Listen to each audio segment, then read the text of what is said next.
This next segment, we've got some more couples that we're going to connect with. And our first couple up is it Micah? Micah and Maggie. Micah and Maggie. That's close to Les and Leslie with the alliteration there. But how are you guys doing? We're doing all right. How are y'all doing?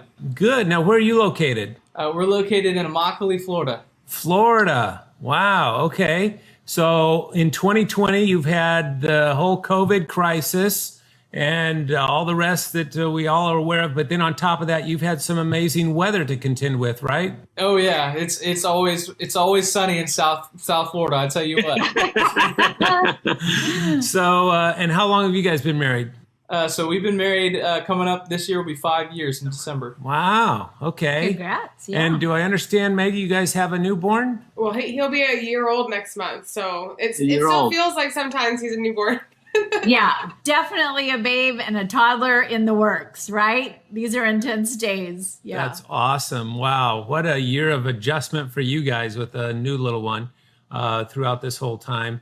You'll always be able to mark the season from the birth of that child, right? In the midst of all of it. And what do you guys do for a living? So I'm a worship pastor here at our church. It's a church called Fellowship Church. And I clean our church. You make sure it's all in order, and Yep. he takes care of the worship. Is that why is that a tambourine I see behind your head back there? That probably yeah. is. Yeah, you probably see a tambourine and some random other trinkets up there. That's actually a church member that is from Puerto Rico. She visited her family and she brought back a tambourine for us. So we accrue That instruments is the from church best. members. Well, Making a joyful noise. I could probably, I can't play the guitar. I bet I could pick up the tambourine though. That's something that probably I could do. I'm not sure. No, but actually I You couldn't. maybe Yeah, I shouldn't don't have have the rhythm for it. Yeah. I was thinking about opening up a rental shop for harmonicas during this time of COVID. I thought this would be the season to do that. So I'll give you some startup money. You got it. Careful, Michael Jr.'s coming for you. yeah, I'll let him take care of the jokes. Is she going to get a harmonica and play for us? What's going on? we're gonna go through a whole bag of treats here. Yeah, because we were talking about the nice. baby. We got the baby right back behind us right now. So. Oh, you do? That's so perfect. You guys take care of that baby. Do Yeah. whatever you need to do. So what's been first of all, going back to our last segment, have you had conflict together as your newlyweds with newborns? Surely you've had some conflicts. What are they on? Yeah. I mean, what do you think? I mean, once the baby came, it's like, okay, well, who does what? I mean, you have that question when you get married. Okay, who takes responsibility for such and such things? And then you add a kid on top of that, and then you really say, okay, so who's going to keep all those things going while someone's taking care of the baby? But we found a groove, and it's just it takes time. And Are you finding that you've kind of divvied up the chores and the tasks and all that? Or are you still finding your way? Yeah, I mean, what do you? I think by a year, I think we were. I'm a very much so like type A, like very planned person. So I think that was helpful in this process, just because, like, not that I was trying to take charge, but I was able to delegate responsibility. So I love it. That energy can cut the chaos in half, right? That's good. Yeah. And then how about communication? Are you finding that to fall into place pretty well? Or is that a challenge like it is for most of us as we're kind of stepping on each other's toes in the midst of quarantine and all the rest? Sure. I mean, I think there's definitely moments. We all have those moments where we're sitting on the couch or whatever, and somebody says something, it can kind of get to you or whatever. But I think for sure there's been times here and there where we've had our moments. But I think the toughest You're not probably alone. the middle of the night when the baby's awake and won't go back to sleep. It's those moments where the communication really gets tested because we both want to go back to sleep, but our kid doesn't want to. So 2 of the 3 of you went to sleep. Yeah. Yeah. Wow, you guys, what an incredible season for you. Well, tell us what's on your mind. What's the question that's percolating to the top for the 2 of you? Yeah. So for us is what do you have any creative ideas for a date night? I mean, we got the baby here in the back. And it's been a crazy season and everything. But what ideas would you have? Maybe you can percolate in your brain a little bit there. Well, that's all the time we have. So thanks for. That's a great question. Yes. It really is, and feel man, it. it's been one of the toughest kind of things to mourn. I think in the midst Yeah. of this, and at least at times, there's things that are more serious. But man, just the stuff we used to take for granted. We have this restaurant here in Seattle that is called Chinook's that is kind of like one of our big date places that it's just a go to, and then we have another kind of Chinese food. Din Tai Fung. Yeah, haven't been there in so long. I couldn't even remember the name of it. But what do you do, right? Because you kind of find your grooves on that stuff. I get it. What was like a fun date night for you before all this happened? Oh, what was a fun date night? Well, pre-baby or post-baby? Pre-baby. Well, we live on the water. No, we don't. Our house is not on the water, but the beach is very close because we live, in pretty much the bottom of Florida, and we like to go boating and fishing, and so we would definitely use fishing opportunities as a day date for us. And then there's a restaurant we love, Bonefish Grill. That seems to be and there's like a specific one in town. Not just any of them. Like we like because it's on the water and there are boats. Right. So boats keep, Yeah, it seems to come back. It's the thing. Right. I get that. You guys sound like a fun couple, boating and fishing. Yeah. It sounds nice. Yeah. Florida. You guys, thank you so much for asking this question because, man, date night matters so much. And here's the thing we know. There is so much power in shared activity Yes. as a couple. I wish I'd understood this so much, earlier in our relationship. Let me just say, this is something for women. Tune into this right now because you're going to get a new insight on your man. It's almost universal, right? Yeah, because what I'm always hungry for are just the deep and great conversations. What I had no understanding of is that the deep and great conversations that I could have easily with a girlfriend are probably not going to happen with my husband because guys they don't consider a conversation an activity. They want to go do something together. That's what opens their spirit and makes a great conversation even possible. Yeah, absolutely. And in fact, the research shows this. It's when you see guys don't call up other guys and go, "Hey, you want to get together and talk?" We want to go do something. You want to go fish. You want to go play Right. tennis. You want to go to a movie. You want to go to a game, whatever it is. And it's in the context of the activity that our spirits will tend to open up. Whereas for women, and again, we're painting broad brush strokes here on gender differences, Right. but for women, generally speaking, it's like, we want to go out to dinner, go have coffee. And I'm just hoping that he'll talk about his hopes and his dreams and his fears. And he doesn't say anything. What's going on with this guy, And it's because a guy's spirit doesn't open up that way. And so oftentimes it's just a little activity, even a walk around the block. Even during this kind of crazy COVID season, for us, literally, I'm not making this up, a shared activity might be, we're going to tackle the mudroom and clean that thing down. That's true. And because that's a satisfying project for you, I get in there. I don't care at all about cleaning the mudroom. It could stay cluttered for the rest of my life. Stay muddy forever. But I know if I'm standing there and we're working together, you're going to start talking to me and I'm going to love the conversation we share. Right. So it doesn't have to be glamorous necessarily to be a date because a date is whatever connects our spirits. Yeah. And I just got to say, this is a research finding that once we discovered it, it really revolutionized our date nights together. Totally. Because you leaned into the activity more than just trying to go, right. Let's just talk. Let's just sit on this bench and talk, which is fine. We can do that too. But if you're kind of frustrated sometimes that your spirits aren't opening up, try that shared activity. Yeah. So let me give you an idea of something we've been suggesting to couples ever since this started. And it was really suggested to us, surprisingly, by other couples that said, "Hey, do you guys know you did something that has made date night really fun for us?" And we're like, "No, what is that?"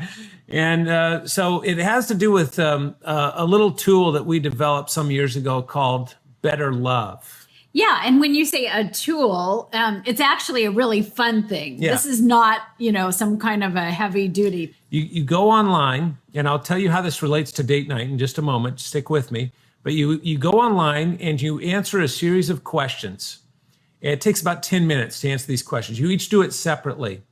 And once you've both finished that, instantly, within a matter of seconds, you get this report. And with it comes an action plan that is built around 4 date nights that you can have at home. You don't even have to go to a restaurant if you're not doing that or whatever, but you can. And it has some great, conversation starters and how to kind of debrief the report together, and even some fun crafty things to do together if you want to as well.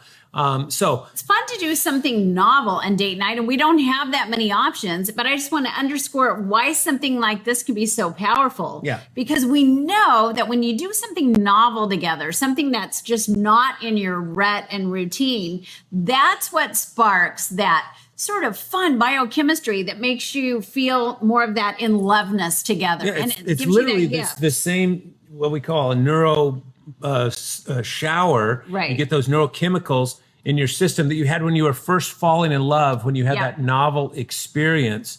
And of course, during quarantine and with restaurants closed for the most part and all that we're all coping with, Novelty is at a loss right now. it's difficult Yeah. to do.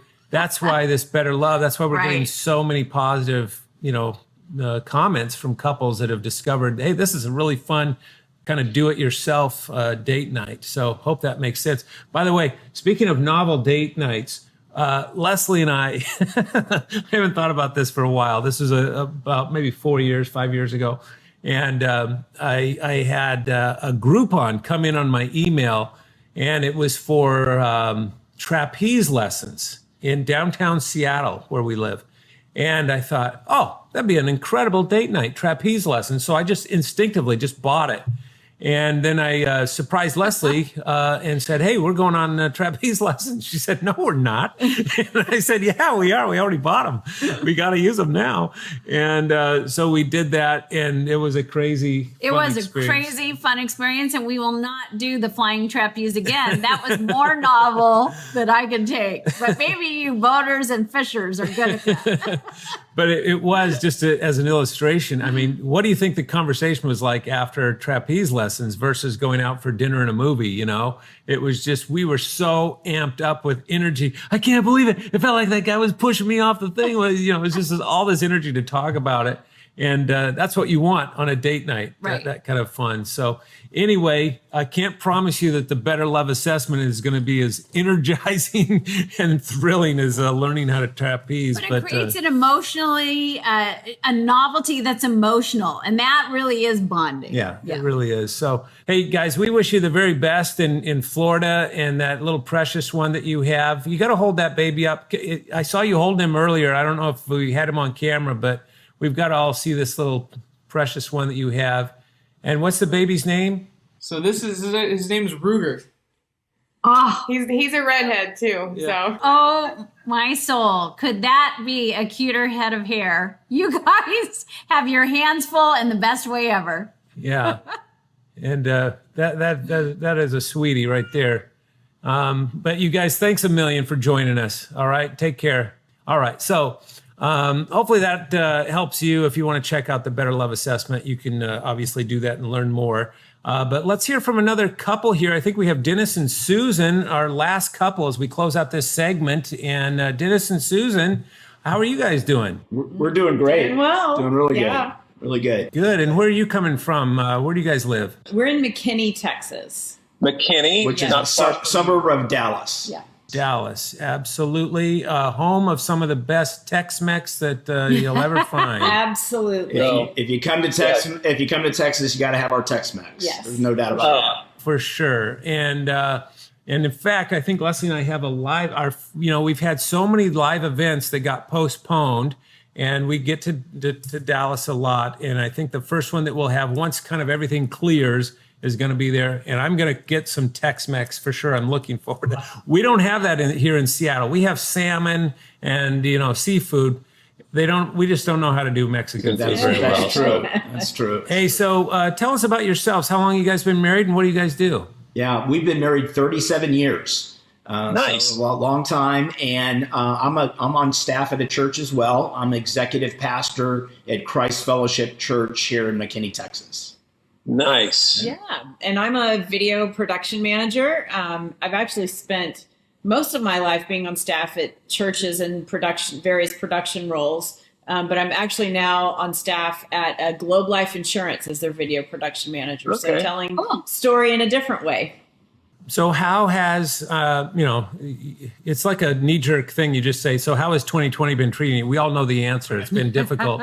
But what's been some of the challenges that you guys have faced? Are you working from home? I'm guessing with your church there in McKinney, you've been trying to figure out when do we get back together in person and how do we make it safe? But that's got to be especially as the executive pastor, that has to be a huge challenge, right? It has been. It's been a very stressful time. I'll just be honest with you, trying to determine. We actually went back in June. We're open for 2 weeks and then had a spike here in Texas and had to close back down. And now we're reopening again this weekend.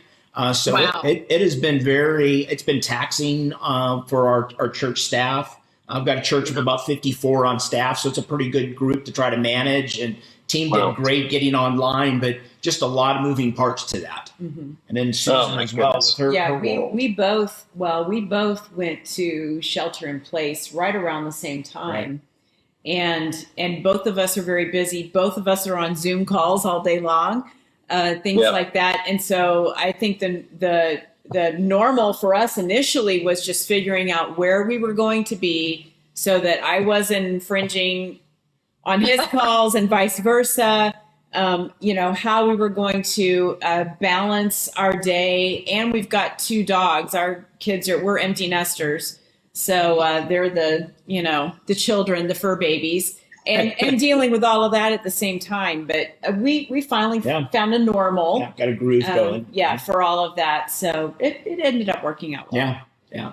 Well, we can all identify, and I think at least a couple times a week I talk with a pastor that we're in some kind of relationship with on assessments or something, and I hear the stories of just that struggle of, man, we tried to get started and had a false start, and now we're just still trying to figure it out, and how do we be safe? But man, we all long to get back in our churches and worship the way we used to. It's the most significant loss for us. It is one of the losses, and you guys are juggling ministry and marriage and have in your story, and you already have just brought us into the picture. It can be really hard to juggle all that, to find time for your marriage. Yeah, for sure. So It's been an interesting time for us, for sure. Yeah. no doubt. So what question is percolating at the top for you guys here that we can answer? Yeah. So, as we've kind of just hinted around to, I mean, our schedules are weird.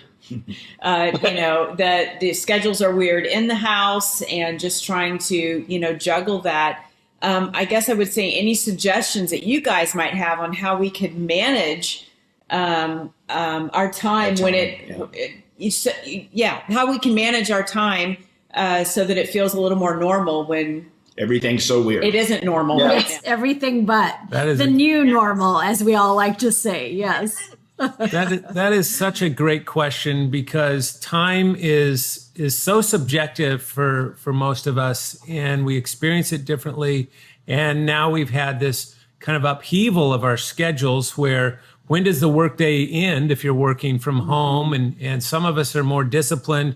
I'm certainly not. I mean, my schedules bleed into every hour of the day. That's just, Every boundary is blurred. It's just very difficult to separate and compartmentalize. Absolutely. Yeah. And time is so important. It's one of those topics that is not necessarily one that rises to the top because of, communication and conflict and in-laws and sex and intimacy and all these things. But, time is a huge complaint, even without the 2020 crisis that we're going through. Time has been a big issue. And I remember years ago, Leslie and I going to a bookstore back when people used to go to bookstores, before Amazon ate the world. And we live right in the midst of Amazon here in Seattle. And so I say that with a sense of endearment. But, we'd browse around in the relationship section of a bookstore, and we couldn't find a single thing on time. You'll find stuff in the business section on time management and productivity. Right.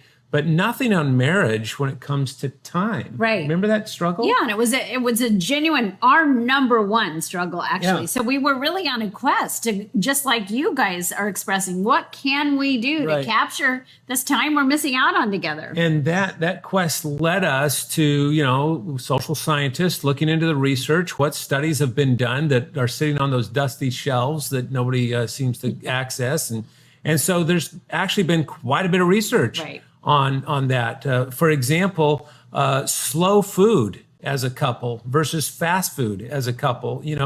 How do you, meals are such a big deal when it comes to time, and how we kind of, that has been a change for us. It during has been COVID, a change hasn't it? for us, Yeah. just to be able to leisurely gather around the table always. We call it the hour that matters most in our home every night, and we prize it. But And by the way, the slow food isn't always slowly prepared.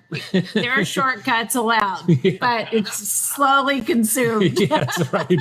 Yeah, that pizza, or Yeah. it arrives pretty quick when you order it. Yeah, So anyway, we did set off on a quest to understand it, and how do you kind of capture the moments that matter most as a couple when you're traveling at the speed of life, even when you're quarantined, it feels like that, right? And so this is a book that we wrote a few years ago, Your Time-Starved Marriage. And again, our friends at Right Now Media have produced a wonderful study. If you're interested in doing this, it's, I think, one of our most popular studies on Right Now for couples. But one of the things I think that was most helpful to us, you tell me if you agree with this, is how do you, kind of like we were talking about communication in the previous section, when you crack the code of your personal talk style, when you become aware of your time style. Did you know that the two of you probably have differing time styles? You experience it differently? That came as such news to me. I don't know how you guys, maybe that was intuitive for you, but just recognizing that Les and I don't experience time the same way, and Right. we don't even use it as a resource in the same way. So when we're capturing time as a couple, it really helped me to understand your perspective about time and how I navigate time. Yeah, and we have a little model. This will help you, and then we'll illustrate this a little bit, and then see how it relates to you guys and what you're going through. But it's a little. Oh, and in fact, we talked about better love in the last segment, and if you take the better love assessment, it'll actually give you your time styles. It's perfect. I just thought of that, but it has a whole page on time. Yeah. But let me show you what this little diagram can kind of help you kind of realize. It has to do with two axes. I'm just going to hold this up like that, okay? And the first one here is, are you present oriented or future oriented? Now, I want you guys to think about Yeah. that right now. What are you? Because I'm all about the present. I live in the here and now. I'm right here and now, and I'm not preoccupied with anything else. You're not thinking about what you have to do an hour Nope. from now or next week. I am just the opposite. I am future oriented. Leslie says I'm a visitor from the future. I love planning. I love thinking about what's around the corner. I get energized by that. In fact, I remember this happened a long time ago, but we were trying to think about dates, date nights, and what do we do, and kind of get some on the calendar. And I said, I know what we could do. Let's go out to dinner and we'll plan the next 10 dates so we don't even have to think about it. And Leslie was like, are you crazy? I That wanna- sounds terrible. I don't want to plan them, and I wouldn't want to do them.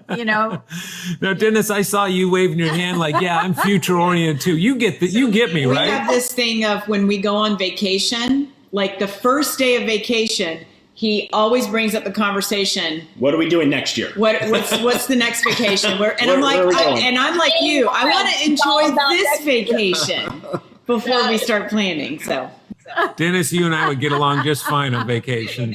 I love That that. is the I love best. that. So that's kind of the first difference Yeah. when Are it comes you, to are time. you present oriented Yeah. or future oriented? And then across here, the crossbars are you subjective or objective with time? Now, subjective means you're not really that scheduled relative to other people. Objective, highly scheduled and I'm object. I'm scheduled. You ask me, hey, what are you doing? You've got a grid for your day. Everything Absolutely. fits into that schedule. Right, and I can look on my phone and tell you where I'm going to be at 3:00 next Wednesday. Blah blah blah. That And kind you of could thing. probably tell Dennis where next year's vacation is. I can, yeah. Whether she knows about it yet or not. But on the subjective side of that, that's someone who doesn't like to, schedule and put time in a grid, and you're not even worried so much about how time actually unfolds. You just like to feel your way through life, and how does it feel? And you're so subjective with time. You don't. I don't even think you measure it accurately. That sounds like a put down. Because time can feel like it rushes or it drags. Well, I And remember that's how on one time is for occasion, me. Leslie said, "Hey, let's go down here to Starbucks. We'll walk down there. It'll be fun to walk down there and get something to drink." And I said, "We don't have time." She said, "It's only like a 10-minute walk." I said, "No, it's not 10 minutes. Like it's a half-hour walk from here." She said, "Well, it feels like 10 minutes." I'm like, I don't care what it feels like. It's 30 minutes, But that's kind of the difference between subjective and objective. And usually it lends itself to scheduled or unscheduled. Right, right. So yeah. how would you guys answer the scheduled or unscheduled one? Which one are you? I'm really scheduled. Like I live and die by my phone, my calendar on my phone. I know where I'm going to be. Everything's down kind of to the minute for me from the time I wake up to the time I go to bed at night. Yeah.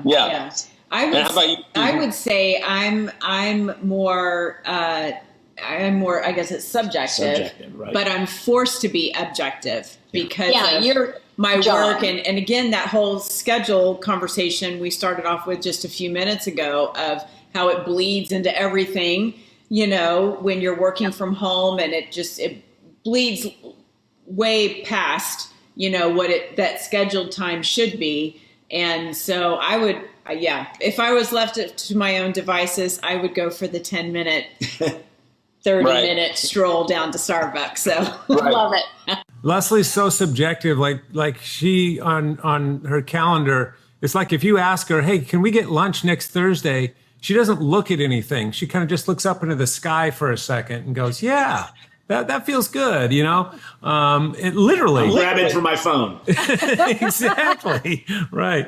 So look at this. Here's what happens when you answer those two big questions. And of course, when you do the Better Love Assessment, it goes into more detail on those questions. But you drop into four little quadrants here.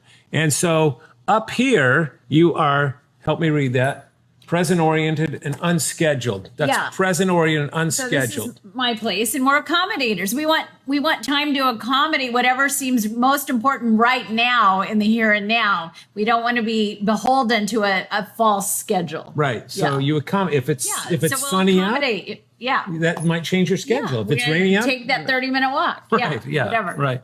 And then let's just move down here to the planner, who is scheduled and future-oriented. Yep. And Dennis, I can guarantee you that's where you're going to find yourself.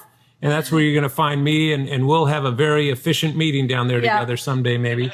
And so we call those planners. And I'm guessing, as a good executive pastor, that you are an incredible planner. You are going to help chart the course for your church with your pastor and senior leadership to figure all that out and execute it. You love that. You're energized by that. That's how you experience time. Now, the other two, this one up here, describe the processor. Yeah, the processor is very scheduled and objective, but they're present oriented. So here's what it's like to be with them.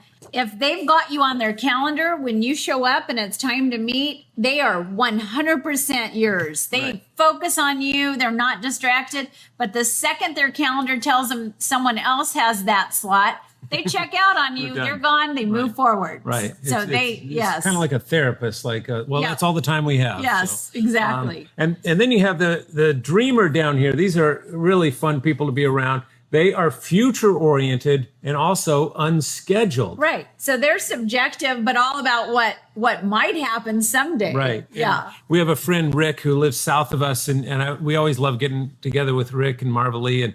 And I'll say, well, hey, Rick, where do you guys want to go for dinner?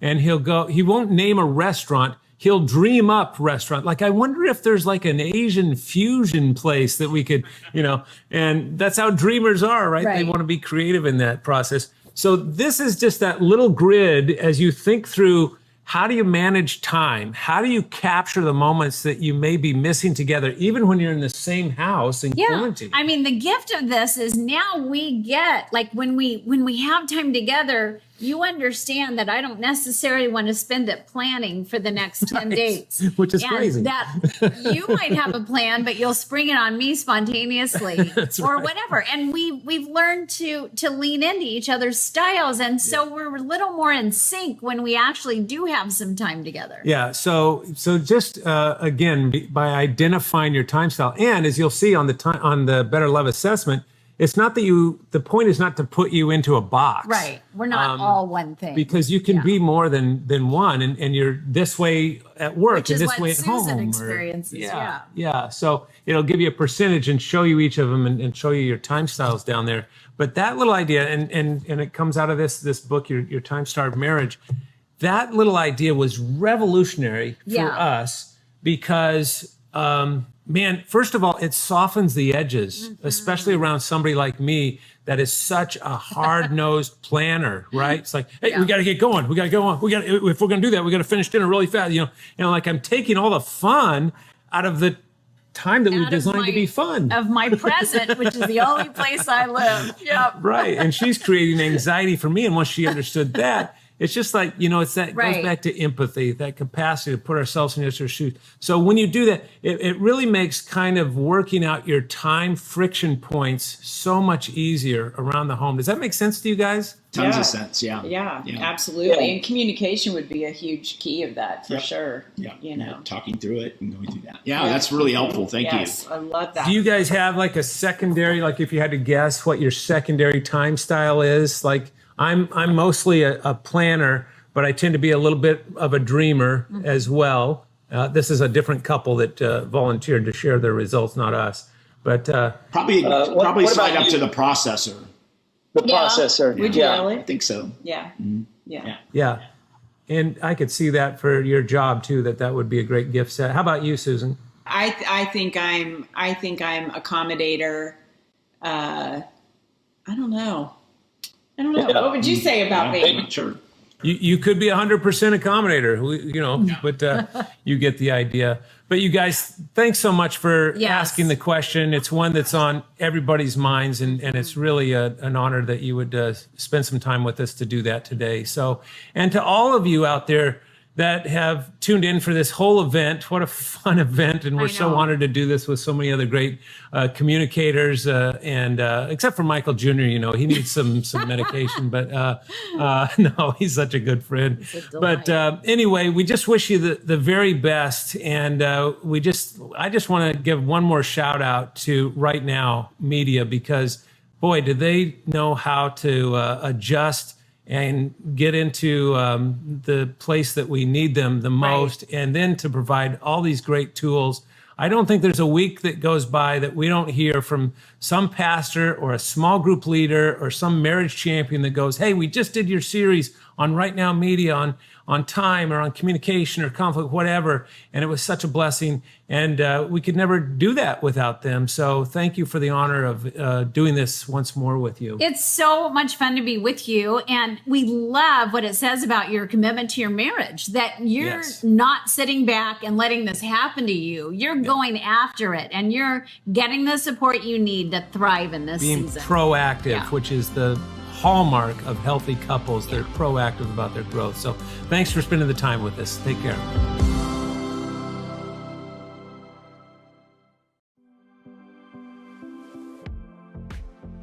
I love the practical insights that Les and Leslie provided for us. As we prepared to film with the Parrots, we learned about their new research on the importance of being personally healthy in order to be healthy in a relationship. And so in addition to the great marriage insights that they planned on providing, we asked them to give us just a quick reminder of what it looks like to also focus on being personally healthy. Well, it's always a pleasure for an author to talk about their latest book, and I already feel like we've downloaded a lot of resources in our time with you guys, and hopefully it hasn't been too much of a commercial, but those of you that like to go deeper, at least you know where where to go. The new book is a pretty special one for us. This is really a core message because this is not the icing on the cake. This is the cake. Yeah, it's called Healthy Me, Healthy Us. And I'll just say real quickly, the premise of this whole book is that your relationships, your marriage, you as a parent, you as a colleague, you as a friend, your relationships can only be as healthy as you are. And this is a book, we couldn't have written this book 20 years ago. It took us a long time to kind of, realize beyond all the skills of communication and conflict and intimacy and all the rest, it really comes down to you as a person. And that's what this book is all about. It's a really practical kind of stepping stone pathway to getting healthy, emotionally, spiritually, relationally, psychologically healthy. This book is not about getting the relationship healthy. It's working on who you are in the context of all your relationships. And when you do that, you experience this wonderful inner growth and everything rises with that. And so, de facto, your relationships get healthier, but it starts with you, okay? And let's be honest, nobody's ever arrived. Nobody woke up this morning and went, hey, I guess this is it. I'm totally healthy now. I can check that off the to-do list. We're all in process. And as iron sharpens iron, we can help each other in that process. But ultimately, that's the work that we do with the Holy Spirit in our lives to be a healthier person. So anyway, that's the message. Healthy me, healthy us. I appreciate you asking.